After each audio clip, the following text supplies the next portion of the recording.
민중의 소리 이완배 기자 함께하겠습니다. 이완배 기자님. 네, 안녕하십니까. 네. 자, 오늘 어떤 이야기 해볼까요? 예, 원래는 명절을 앞두고 가족분들과 도란도란 이야기를 나눌 수 있는 소재로 이야기를 드리려고 했는데, 수요일에 김경수 경남지사가 구속되면서 이 이야기를 드리지 않을 수 없는 상황이 됐습니다. 저희가 녹음을 주로 아침에 하기 때문에 어제자 방송에서는 이야기를 못 드렸는데, 녹음을 끝내고 나서 지금 김경수 경남지사가 구속됐다는 이야기를 들었어요. 네. 그래서 제 개인적으로도 정말 쇼크를 많이 받았습니다. 네. 이게 너무 노골적이에요. 네. 네, 그렇죠. 연맥이려는 의도가 확실하고, 적폐청산 그런 거 왜 하냐? 네. 야, 그거 우리가 결국에는 최종 심판자야. 우리한테 까불지 그렇죠. 마. 이거 아닙니까? 네. 예. 그렇죠. 근데 이제 이야기를 들어보니까 그 김경수 지사 쪽은 전혀 예상을 못했다고 하더라고요. 그만큼 이 재판이 쇼킹했다는 거고요. 누구라고 네. 그렇게 예상을 했겠어요? 그렇죠. 아무도 사실은 예상을 못했던 거죠. 네. 근데 민중의 소리 강경원 법조팀장이 쓴 기사 제목을 보니 텅 빈 공소장으로도 유죄 판결 가능하다는 역대급 신공 발휘한 김경수 재판이라고 묘사를 했던데 예. 법조 기자가 보기에도 도저히 납득이 안 가는 재판이었던 겁니다. 근데 다만 이 선고가 원래 25일로 예정이 돼 있었다면서요. 그런데 이걸 연기를 한번 했다는 거죠. 이 말은 양승태 구속 여부를 보고 성창호 판사가 선고를 하겠다는 뜻으로밖에 읽힐 수가 없었습니다. 그래서 요때 조짐이 좀 이상했다고 걱정했던 사람들은 있었다고 합니다. 근데 다만 그래도 설마 이런 허접한 특검 논리가 받아들여지겠느냐라고 생각했던 사람이 훨씬 많았다는 겁니다. 뭐 특검을 떠나서 일단 드루킹 자체가 그러니까요. 노회찬 의원은 뭐 죽은 게 아니다. 그렇죠. 어딘가 살아있을 것이다. 네. 뭐 이런 식으로 얘기한 거 아니에요. 아니 그러니까요. 이런 사람 말을 어떻게 나 참. 실로 말도 안 되는 소리였는데 이게 네. 지금 다 받아들여졌습니다. 네. 그리고 민중의 소리 법조팀 김지연 기자가 쓴 기사를 보면 성창호 판사 양승태 퀴즈로 자란 사법농단 연루자라고 제목을 뽑았습니다. 예. 그 성판사가 양승태 퀴즈라고 봐도 무방할 정도의 경력이었다는 겁니다. 우선 이 사람은 양승태 전 대법원장의 비서실에서 일한 경력도 있고요. 양승태가 집권했던 2016년 2월에는 서울중앙지법에서 영장 전담 업무를 맡았다는 건데 이게 굉장히 중요한 자리라면서요. 대법원장의 의중이 반영된 자리라고 합니다. 게다가 성창호 판사는 이번 양승태 사법농단 수사 때 검찰에 몇 번 참고인으로 불려 들어간 사람입니다. 참고인이지만 조사를 받은 거죠. 이러니까 양승태 구속에 대해서 독이 바짝 올랐을 거고 양승태 구속에 대한 보복성 판결을 했다는 시각이 많은 것 같습니다. 다만 이런 이야기는 제 영역이 아니고 우리에게는 걸출한 분석가 김프로가 계시니까 김프로께 더 상세한 설명을 부탁드리겠습니다. 제가 경제 속살에서 이 이야기를 꺼내는 이유는 경제학에는 신호이론이라는 분야가 있습니다. 이 이론에 따르면 성창호 판사는 지금 누군가에게 매우 강력한 신호를 보내고 있는 겁니다. 그래요? 예. 그래서 저는 이 신호가 누구를 향하고 있고 진짜 목적은 뭔지 매우 궁금합니다. 혹시 그래서 삼성일까요? 그건 아닌 것 같고요. 예. 어쨌든 제 추론이지만 신호이론을 기반으로 해서 제 상상의 나래를 한번 펼쳐보겠습니다. 예. 두 번 정도 말씀드린 기억이 있습니다만 경제학에서 말하는 시장 신호이론이라는 건 현대사회에서 벌어지는 많은 일들이 사실 정보가 불균형하기 때문에 생긴다라고 봅니다. 한쪽은 정보를 너무 많이 갖고 있고 한쪽은 정보를 너무 모르기 때문에 생기는 일이라는 거죠. 그래서 이걸 정보 불균형이라고 이야기를 하는데 정보 불균형을 해소하기 위해서 사람들은 정보를 주고받는 과정을 거쳐야 됩니다. 신호를 주고받는다고 합니다. 말이 조금 어려운데 예를 들면 이렇습니다. 아프리카에 가젤이라는 동물이 사는데요. 사자가 사냥을 시작하면 가젤 중에서 도망을 가는 게 아니고 제자리에서 껑충껑충 제자리 뛰기를 하는 놈이 있다는 겁니다. 사실 이건 미친 짓이거든요. 제자리 뛰기를 하면 사자 눈에 잘 띄죠. 그리고 체력도 고갈됩니다. 그런데 더 웃긴 건 사자가 그런 가젤을 보면 개를 쫓는 게 아니고 그냥 지나쳐 버린다는 겁니다. 이게 지금 양쪽이 신호를 주고받는 과정입니다. 제자리 뛰기를 하는 가젤은 사실 무리 중에서 제일 빠른 놈입니다.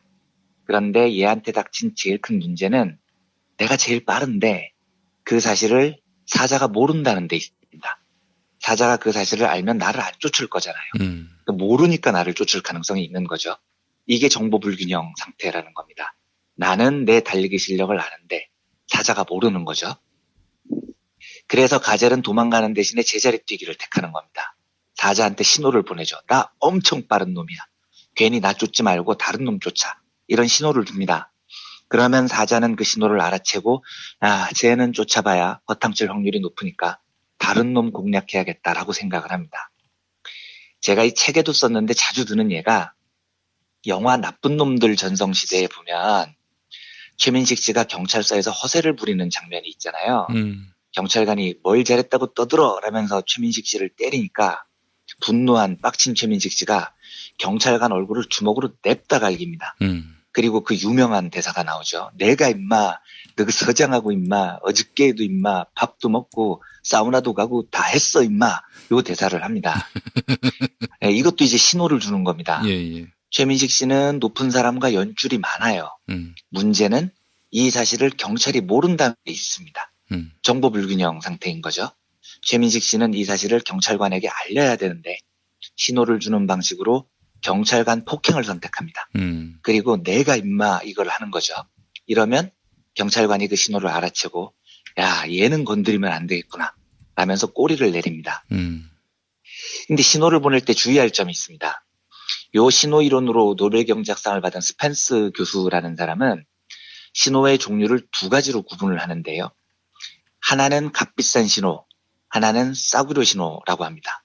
그리고 신호를 보낼 땐 값비싼 신호를 보내야지 싸구려 신호를 보내는 건 소용이 없다는 겁니다.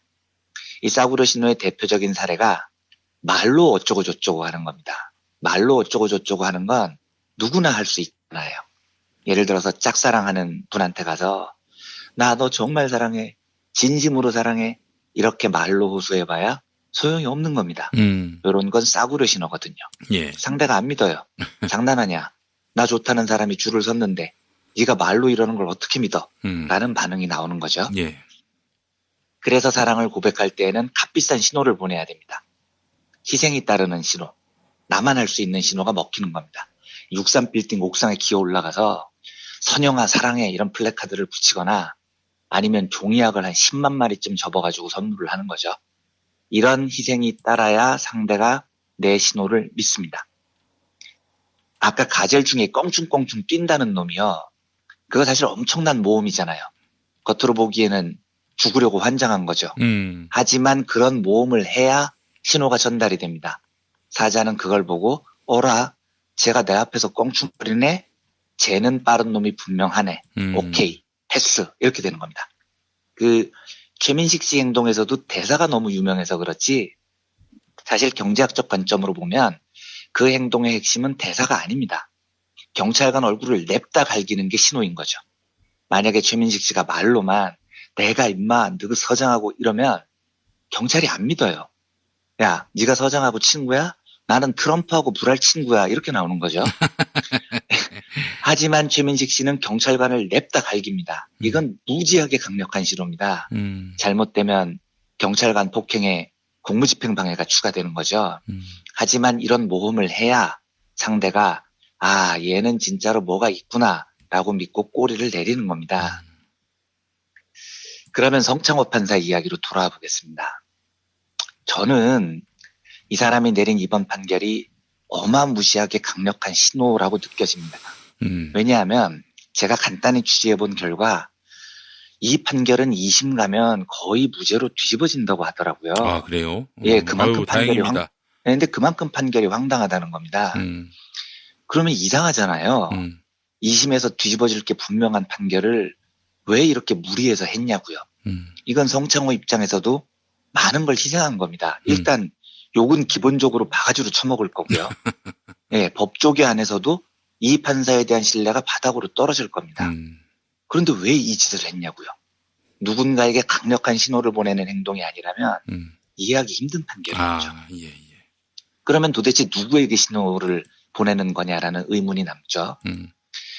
저는 처음에 이 신호가 진보 진영을 향한 신호인 줄 알았어요. 이 사람이 양승태 키즈라는 거니까. 예. 그런데 자기 보스를 구속시켰잖아요. 그러면 오케이 나도 본때를 보여줄게. 우리 건드리면 이렇게 된다. 라는 신호라고 처음엔 생각을 했는데. 다들 그렇게 생각하고 있는데. 예, 그런데 생각할수록 아닌 것 같습니다. 왜냐하면 양승태를 구속한 건 사법부거든요. 예. 그러니까 니네 재판으로 지금 구속이 된 겁니다. 그렇지. 물론 검찰이 수사를 했고 구속시킨 판사도 검찰 출신이라면서요. 게다가 우리 진보 진영이 계속해서 양승태를 구속하라고 주장을 한 건 맞죠. 하지만 결국 구속을 결정한 건 사법부입니다. 게다가 이미 양승태는 구속이 됐어요. 끈이 떨어진 겁니다. 그러니까 아무리 성창호 판사가 양승태 키즈라고 해도 이렇게까지 무리한 판결을 내리면서 자기가 얻는 게 뭐냐는 겁니다. 그러니까 제가 알기로 이런 사람들은 그렇게까지 의리가 있는 사람들이 아니에요. 그래 보여요. 예, 끈 떨어진 보스한테 자기 사회적 생명을 걸 정도로 무모하지 않습니다. 그러면 이 신호가 다른 곳을 향하고 있다는 뜻이겠죠. 어디냐면 여기서부터는 완벽하게 제 추정입니다. 좀 가볍게 들어주셨으면 해요. 네. 저는 이 신호가 자유한국당과 보수 쪽에 보내는 신호인 것 같습니다. 이 사람이 정치를 할 것 같다는 느낌이 들어요.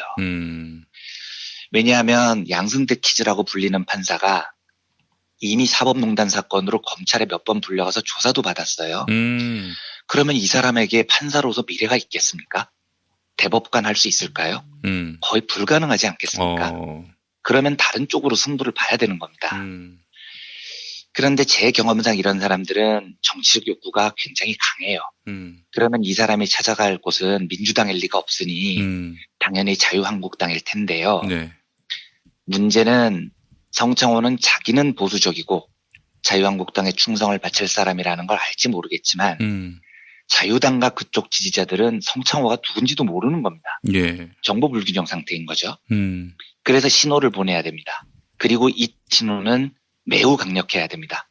그냥 판사 그만두고 자유당 입당해서 말로만 나 자유당 좋아하고요, 꼴보수고요. 이건 아무 소용이 없습니다. 그렇지. 행동으로 보여줘야지. 네, 값싼 신호거든요. 그런 건요. 예. 실제로 우리가 자유당을 허접하게 봐서 그렇지 거기서 안전한 지역의 공천권을 따내는 일은 절대 쉬운 게 아닙니다. 그렇지. 예, 거기도 기득권이라는 게 어마무시하거든요. 그래서 어지간한 신호 보내봐야 콧방귀도 안 껴요. 그 외 김재철이라고 있지 않습니까? MBC 사장. MBC 사장. 예. 네, 우리 기억으로는 MBC를 말아먹은 진짜 나쁜 놈이잖아요. 예. 그런데 그 정도로 나쁜 놈이 2014년에 새누리당 사천시장 후보가 되겠다고 공천을 신청했어요. 우리가 보기에 김재철은 너무 나쁜 놈이니까 저쪽하고 너무 잘 어울리잖아요. 네. 이름도 있고. 그래서 공천 줄 것 같죠? 천만에요. 택도 없습니다. 그 정도 나쁜 걸로는 저쪽에서 안 먹어줘요. 실제 김재철은 사천시장 당내 경선에서 당원 투표함을 까봤더니 16표인가 밖에 못 받았다고 하더라고요. 반장 선거도 아니고 16표 받았으면 개망신인 겁니다. 당시에 공천을 받았던 현직 시장은 1081표 얻어서 1위 했고 2위가 사천경찰서장이었는데 그 사람도 725표 얻었습니다.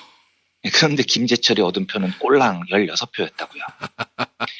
거기도 이렇게 힘든 겁니다. 우리가 보기에 진짜로 나쁜 놈이어야 그쪽에서 먹어주는 겁니다. 김재철 정도로는 안 되는 거죠. 네. 그런데 성창호 판사가 판사로서 비전이 안 보여서 정치를 한다고 결심했다면 판사 옷 벗고 기어 들어가는 정도로는 절대 영남에서 공천 못 받습니다. 그 정도 경력으로는 그쪽에서 공천 받겠다고 신청하는 사람이 사열종대 안자번호로 연병장 2바퀴는 돼요. 네. 그러면 성창호 입장에서는 강력한 한 방에 있어야 됩니다. 내 목숨 걸고 저쪽 차기 대권 주자로 유력한 김경수를 구속시킨 사람이야. 라는 신호를 보내는 겁니다. 그러니까 요 판결문 보니까 네. 민주당, 집권, 문재인 이 말이 계속 반복된다. 그렇죠. 이런 지적을 한겨레가 하더라고요. 네. 그래서 제가 그렇게 느끼는 겁니다. 이게 신호가 되죠. 저쪽에는요. 그리고 이 정도면 저쪽에서도 먹어줄 만한 충분한 한 방의 신호가 될 것 같아요. 제가 좀 이 황당하게 생각하는 것 중에 하나가 이 정치에 꿈을 둔 사람들 보면 이건 보수 쪽만 그런 게 아니고 진보 쪽도 마찬가지더라고요. 약간 과대망상이 있는 분들이 많아요. 희한하게도 정치한다는 분들의 꿈이 다 대통령이 되는 겁니다. 근데 이게 농담이 아니에요.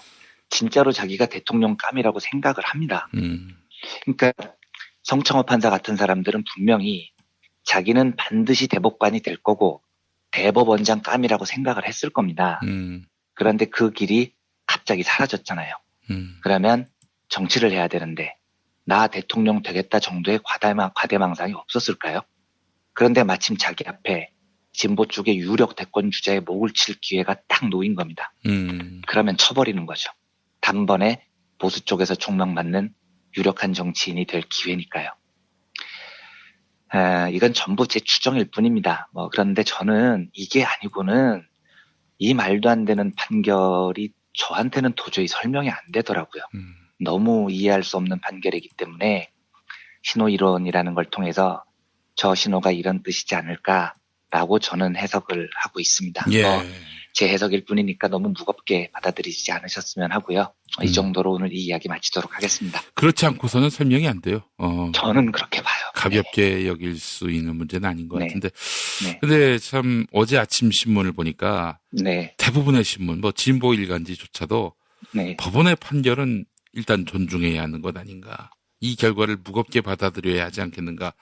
이걸 어떻게 무겁게 받아들입니까? 아니 이걸 근데 어떻게 왜 언론들은 생각합니까? 항상 이런 식으로 보도하냐 이거예요. 아니 예. 이게 누가 봐도 이거는 말도 안 되는 판결인데 이건 정말 말이 안 되는 이 판결이죠. 판결을 존중하자 이렇게 나와버리면은 네. 아니 뭐 하자는 거예요 이게 대체. 네, 이건 존중할 수 없습니다. 전혀 존중할 수 없는 판결이죠. 이 기자님 이거 비겁한 거 아니에요? 이거 내가 이거에 대해서 비판하면은 재판 결과를 부정하는 것이다.